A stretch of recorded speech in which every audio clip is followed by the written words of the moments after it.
নমস্কাৰ class 10 advance ম্যাথমেটিক্সৰ দুটা question আছিল এগৰাকী ষ্টুডেণ্টৰ ডাউট আছিল গতিকে আমি এই কোৱেশ্চন কেইটা ডিসকাস কৰিম এণ্ড যেহেতু তোমালোকৰ পৰীক্ষালৈ হাতত সময় খুব কম আছে যিসকল ষ্টুডেণ্টৰ এতিয়াও সৰু সৰু কিছুমান ডাউটছ আছে সেই ডাউটছখিনি সোনকালে তোমালোকে ক্লিয়াৰ কৰা সো প্ৰথম কোৱেশ্চনটো হ'ল প্ৰমাণ কৰা যে a - b union c is equal a - b intersection a - c so প্ৰথমতে আমি লেফট হ্যান্ড সাইডত যাম and then right hand side আৰু এইকেইটা এটা কথা এনেকুৱা টাইপৰ কোৱেশ্চন কি হয় জেনেৰেলি যদি তোমালোকৰ এক্সামত with the help of Venn diagram বা ডায়াগ্ৰাম বুলি লিখা থাকে দেন তোমালোকে ডায়াগ্ৰামটো ড্ৰ কৰিব লাগিব কিন্তু পৰাপক্ষত যদি লিখা নাথাকে তেতিয়াহ'লে তোমালোকে বাই ফৰ্মুলা যিটো মেথড হয় সেইটো মেথড কৰিব লাগিব দেন তেতিয়া তোমালোকৰ মেথডটো শুদ্ধ হ'ব আৰু এনসাৰটো তোমাৰ কাৰেক্টলি ওলাব এণ্ড আৰু এটা কথা এনেকুৱা কুৱেশ্যনটো তোমালোকে যদি বুজিব বিচাৰা ভালকৈ কুৱেশ্যনটো কি বিচাৰিছে তেতিয়া তোমালোকে নিজে এটা ডায়াগ্ৰাম ড্ৰ কৰি ল'লে তোমালোকৰ বুজাত বেছি সুবিধা হয় যি কি নহওক লেফট হ্যান্ড সাইডৰ কি ক'লে a - b ইউনিয়ন c এইটো এটা ফৰ্মুলা আছে দেন b ইউনিয়ন c থাকিলে কি হ'ব a intersection b union c complement so b union c ৰ কমপ্লিমেণ্ট লগত a ইণ্টাৰসেকশন কৰিলে a - b union of c হয় দেন কি হৈছে এইটো তোমাৰ সিম্পল কথা যেটো কমপ্লিমেণ্ট থাকে b union c complement is equal b complement intersection c complement এই বস্তুটো তুমি উইথ ডায়াগ্ৰাম চালে ধুনীয়াকৈ আহি যাব দেন আমি কি হ'ব a intersection b complement intersection c complement দিয়া আছে সো আলটিমেটলি আমি যদি হিটো লগত জয়েন কৰি দিওঁ কি পালো আমি a intersection b complement intersection a intersection c complement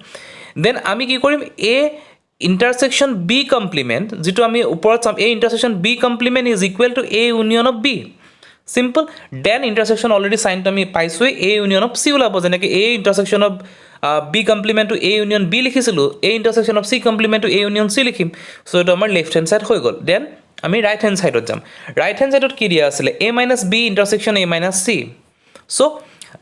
a - b আছে আমি কি লিখিব পাৰোঁ a - b ইণ্টাৰসেকশন কি লিখিব পাৰোঁ a - b টো কি লিখিব পাৰোঁ a ইণ্টাৰসেকশন b কমপ্লিমেণ্ট যেটো লেফট হ্যান্ড সাইডত যেটা আমি কৰিছিল সেকেন্ড লাইনত যেটো আমি লিখিলোঁ a - something তো আমি কি লিখিলোঁ a intersection that b union c complement simple a - b জেগাত আমি লিখিলোঁ a intersection b complement then already intersection দিয়া আছে দেন a - c কি লিখিলোঁ a intersection c complement so a intersection b complement মানে কি a intersection of b and then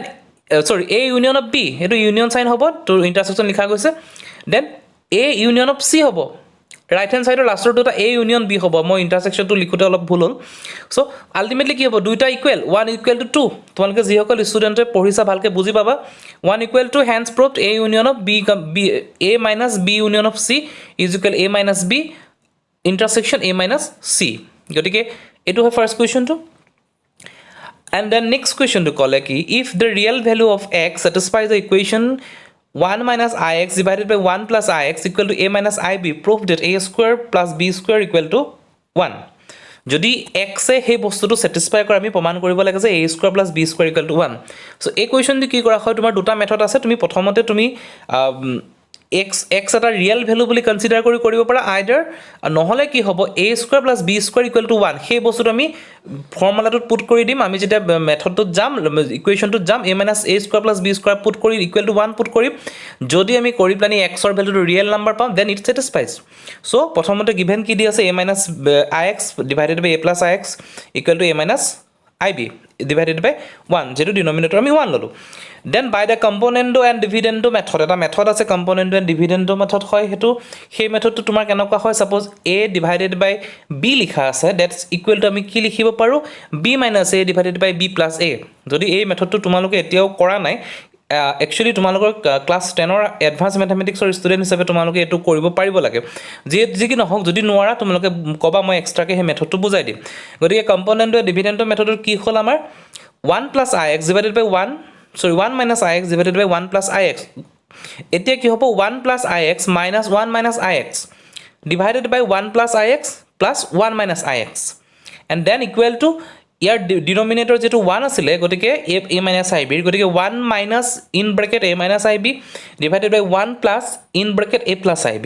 so ওপৰখিনি ওপৰটো কৰিলে সিম্পল ক্যালকুলেশন হয় 2i ix ডিভাইডেড বাই 2 ওলাব তলত ৰাইট হেণ্ড সাইডত আমি এজ ইট ইজ ৰাখি দিম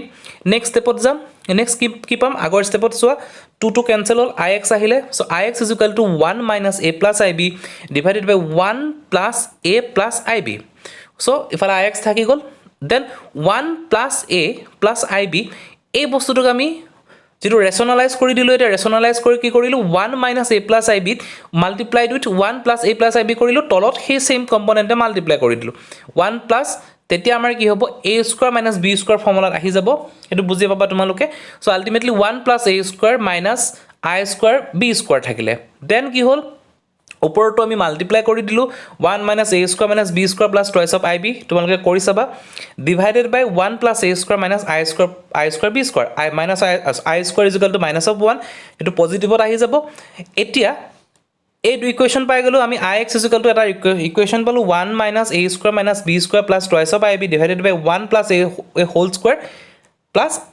b square suppose or considering আমি কি কৰিলো a square plus b square equal to 1 আগত আমি কৈ থৈছে যদি whether a square is equal to proof that a square is equal to b square equal to 1 আমি হেতু 1 বুলি ধৰি ললো আমি কি পালো a square b square equal to যদি 1 কৰো a square plus b square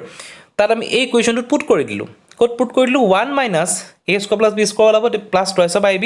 divided by 1 plus a square plus b square আহি গল সো যেটা আমি হেতু পুট কৰিলো 1 minus 1 এটো ক্যান্সেল হৈ গল আলটিমেটলি আমি এটা কি ইকুৱেশ্যন পালো i of x is equal to i of twice b divided by 1 plus a square plus b square